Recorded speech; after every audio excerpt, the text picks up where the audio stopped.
Bago natin i-test tong SG4M at SG3T, yan, ayusin muna natin yung amplifier natin, no? Ayan. Ayan, matagal na kasi ito hindi na gagamit, no? Ayan.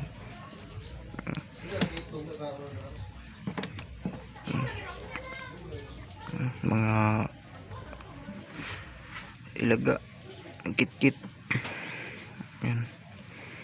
Ano mga daga. So, ayusin muna natin ito, guys.